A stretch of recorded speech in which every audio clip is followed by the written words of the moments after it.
Okay, so we're going to do an overview of the Undead Asylum in Dark Souls. This is the very first area of the game. As you saw, we just made a brand new character. I'm going to try to go this pretty quick. I've done this a few times. It takes a little bit too long. So there's messages on the ground with new tutorials about what's going on. It introduces you to an enemy, but it's not hostile, so you can take your time with it. Really get to experience what the game's mechanics are. Glimpses at a boss later in the game. Not only is there one you're going to fight shortly, but there's also one of these much later in the game. It's actually that exact one that you come back and fight. You just don't realize. So again, all these tutorial messages are going on. You know, they're telling you like basically how to play the game, basic mechanics, how to lock on.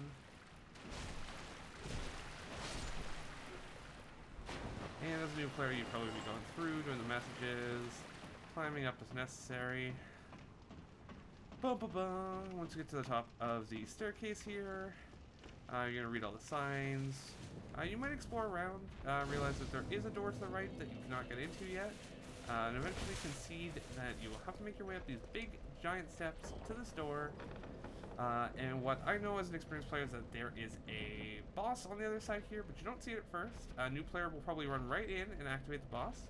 An experienced player knows it's coming, is just going to probably run past it. But a neat little thing the developer has done, if you take time, you look up, you can kind of see him there. But if you move back, you can see the exact boss that's going to jump down here.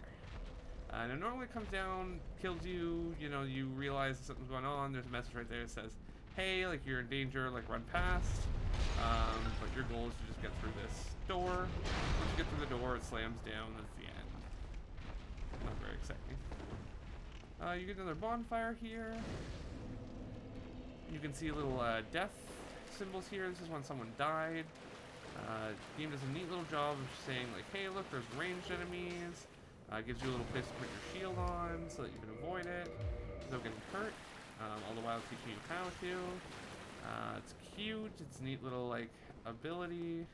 See if I can kill this guy early. There we go. No.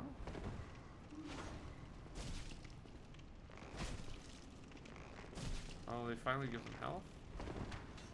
Oopsie. Alright, so you're supposed to pick up the sword and fight him normally. I kind of skipped that. I'm just gonna, boop, dead. This tells you like how to equip weapons. So it's cool. It's kind of giving you a view of like how ranged combat works, teaching you at the same time. I really like that like layout. Makes for a pretty good like immersive tutorial. The game kind of shows you here a little bit, like, hey, look, you can explore. This is kind of teaching mechanics of the game at the same time, showing that like there's multiple pathways and options. Sorry, I thought there was a hidden thing here. While also showing you that sometimes there are items that you just cannot get yet. And I spent a lot of time here early on trying to like clip up there and thinking maybe I can glitch it or maybe I'm just going to run at the right angle. But no. What is neat is if you are a new player, you're probably going to run through. If you are paying attention, though, and taking the world in, you can actually see there's a knight back here, just basking in the moonlight. The sunlight, the twilight light, I don't know. You end up going here. There's a staircase up and a staircase down. New players will usually run up, but if you know what you're doing and or just want to backtrack and aren't speedrunning something, you'll go down and unlock that door. Just in case. Now, when you go up, a boulder usually falls down, and a new player is gonna get completely smashed by that boulder. Usually not enough to kill you. The thing I like about this game is that you're like, who pushed a boulder? Well, there's a guy up here. You push the boulder, so you come up here. Okay, the guy pushed the boulder. Cool, we killed him. Oh no, we can't get through the lock. So you can go back down, explore a little bit. Eventually, you realize, oh look, I came back down. Oh, there's a big boulder. It's really clear. Oh, there's the knight. We talked to the knight. He offers us some things. We have a conversation with him. You kind of get some, like, illusion of choice here. Because ultimately, the second you, like, walk away, I don't know if I can catch the exact moment, but, like, you come up the stairs here.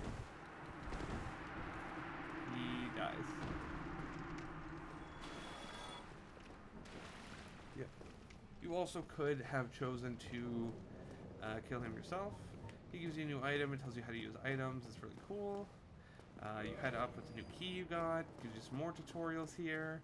Gives you like some sense of, you know, pacing. Send some guys here because it's like, oh, you're gonna run ahead. We'll send the guys at you. Puts you in a choked hallway. Gives you an archer up there to kind of make sure that you're using all the mechanics that they've taught you, like your shield, or your dodging, which is like the real shield of this game. From there, there's a little side room here. It's basically a guy. They teach you how to backstab on him.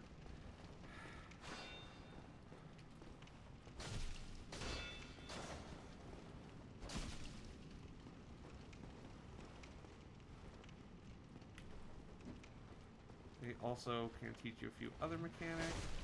That's him trying to heal. Kind of neat that the enemies have the same ability because you're kind of the same type of, like, you're undead and they're undead. So it's kind of cool. It teaches you how to do a big plunging attack right there. But you're gonna walk in and you're gonna do, oh, there's the big guy that messed me up before. You know what? Bam! Oh, look how much damage I deal to him. And then you actually have to fight him for real.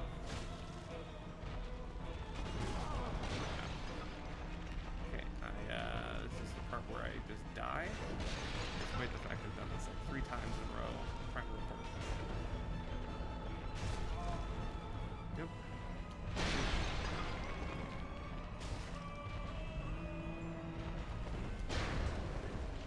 This whole fight is just dodging and making sure you have stamina, staying on his foot, and backing away when he flies up. He will let him evade.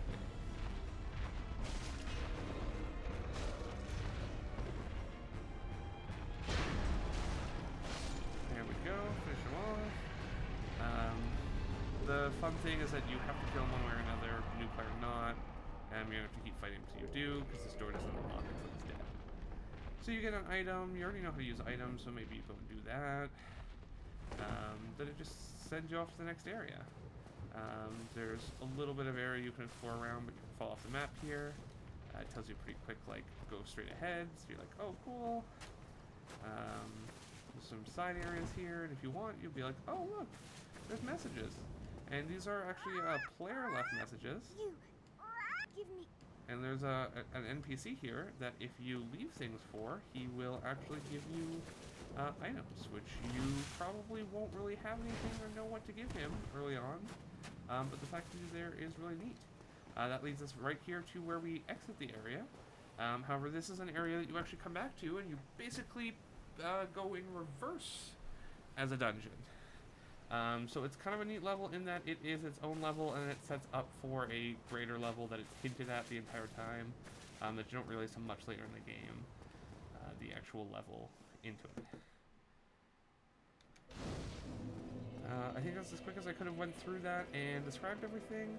This brings you to the main hub of the actual game, right in the tutorial area, and there is a way to, if you see that big crow there, that's the one that brought us here. I don't remember exactly how, but you jump on some rocks, and it's really obscure, and it doesn't seem like it makes any sense, but you end up getting to the nest up there, and that's how you make your way back. That's the whole video. Yay! If you watch this whole thing, why? Yeah! Thanks! Dark Souls! Yeah!